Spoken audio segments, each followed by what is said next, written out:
सुबह उठकर मौसम देखने वाला रूटीन आज मैं अकेले नहीं वेदा के साथ कर रही हूँ। इनको दिखाया किचन से व्यू कि अब पूरा दिन तो तुम मुझे यहीं अटका के रहोगी, देखो मुझे कैसा लगता है देखने में। मौसम को देखते हुए फिर से बाहर कपड़े सूखने को डाले। पता नहीं ये कपड़े मेरे ही हैं जो सूखते नहीं हैं या फिर सबके साथ हो रहा है। बेड अच्छा दिखे तो सोने में तो बहुत मज़ा आता है, लेकिन इसको ठीक करते समय थोड़ा सा आलस आता है। बट एनीवे ये मॉर्निंग का रूटीन है तो हमें फॉलो करना पड़ेगा। साथ ही साथ मैंने जो सूखे हुए कपड़े थे वो सारे घड़ी करके रखे। बेड ठीक करना 5 मिनट का काम है, लेकिन बच्चे के साथ ये बहुत ज़्यादा लंबा टाइम ले लेता है, क्योंकि बीच में वो रो रही होती हैं, बुला रही होती हैं, कुछ कर रही होती हैं, देखना पड़ जाता है। क्योंकि वेदा सुबह बहुत जल्दी उठ जाती हैं, इसलिए फिर इनको टाइम से ब्रेकफास्ट भी रेडी करके देना होता है। तो आज ना नहाते हुए सबसे पहले इनका ब्रेकफास्ट रेडी किया, इनको खिलाया। उसके बाद आगे बढ़ते हैं किसी काम की ओर। पहले तो हमने वो ठीक किया रूम जो इन्होंने फैलाया था। ये कपड़े मेरे ख़त्म ही नहीं होते, कभी घड़ी करने हैं, कभी धोने हैं, कभी बाहर सुखाने हैं। आज का व्लॉग थोड़ा सा लंबा हो जाएगा, आपको देखना पड़ेगा जिस तरह से पेशेंटली वेदा अपने खाने का वेट।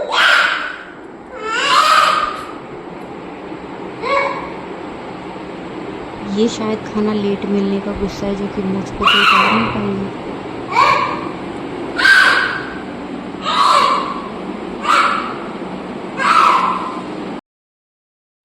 और नहलाना तो भाई कंपलसरी है, तो फिर इनको नहला के रेडी किया और बढ़ते हैं फिर अपने किचन की ओर, देखते हैं क्या है।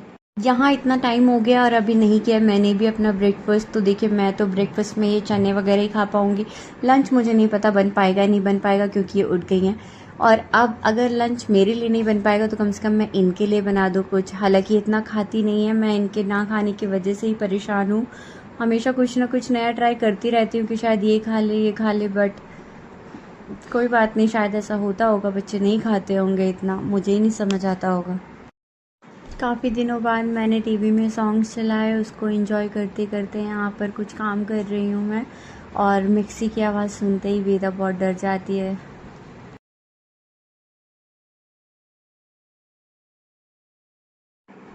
अपने लिए लंच ब्रेकफास्ट रेडी करते हुए, आप इसको कुछ भी कह सकते हैं। इनको सुलाने के बाद मैंने सोचा था मैं आराम से कपड़े धो लूँगी, बट ये कैसे हो सकता है, ये तो उठ गई है मेरी हेल्प कराने के लिए एज़ यूजुअल। और ये मुझे इतना परेशान कर देती है इस वक्त जब मैं कपड़े धोती हूँ। इनको हमेशा बाथरूम में अंदर आना होता है, पता नहीं मेरी हेल्प करने या मुझे परेशान करने, बट आज तो इनको खुद ही चोट लग गई। बहुत ही डिसअपॉइंटिंग होता है ये मोमेंट।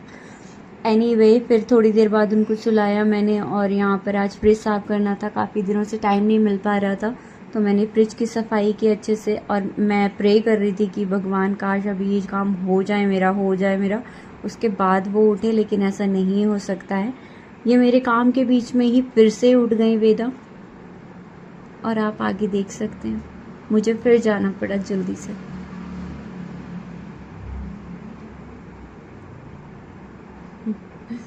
बट एनीवे ये बच्चे हैं तो ऐसा होता ही रहेगा। उसके बाद अपनी फ्रिज की सफाई करने के बाद आप देख सकते हैं कि ऐसे कैसे चमकता धमकता सा लग रहा है। ये किचन भी पूरी तरह से साफ़ हो गया है। शाम को इनके पापा आ गए थे, फिर मैं शाम की झाड़ू लगा रही हूँ यहाँ पर। हमेशा मुझे ऐसा लगता है कि मैं झाड़ू लगाती रहती हूँ, या तो मैं एंजॉय करूँ या ना करूँ, भाई ये दोनों अपनी कंपनी एक दूसरे की बहुत ज़्यादा एंजॉय करते हैं। और हालांकि मैं भी करती हूँ वेदा और इनकी कंपनी एंजॉय, बट इन दोनों को टाइम मिल जाता है थोड़ा सा और मुझे टाइम नहीं मिल पाता है। अभी भी देखिए मैंने कपड़े दिन में धोए थे, अभी शाम को 5 साढ़े 5 बज गए हैं और मैं इस वक्त कपड़े डाल रही हूँ। और फिर मॉर्निंग में होगा कि ये कपड़े सूखेंगे नहीं, फिर मुझे बाहर डालने होंगे। कुछ लोगों को ये भी लगता होगा कि यार इसका काम हो ही नहीं पाता जल्दी। यार जब बच्चे को 4-5 घंटे संभालना पड़ जाए ना, बीच में तो दिन कहाँ बीत जाता है पता ही नहीं चलता।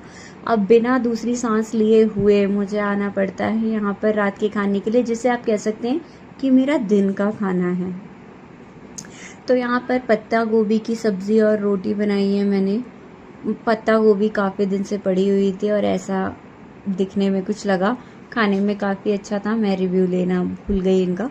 अब रात हो गई है तो बर्तन मांज के किचन को अच्छे से साफ़ करके अपनी किचन को बाय बाय कहते हैं और कहते हैं कि कल मिलते हैं। किचन साफ़ हो और घर साफ़ हो तो नींद मुझे अच्छी आती है।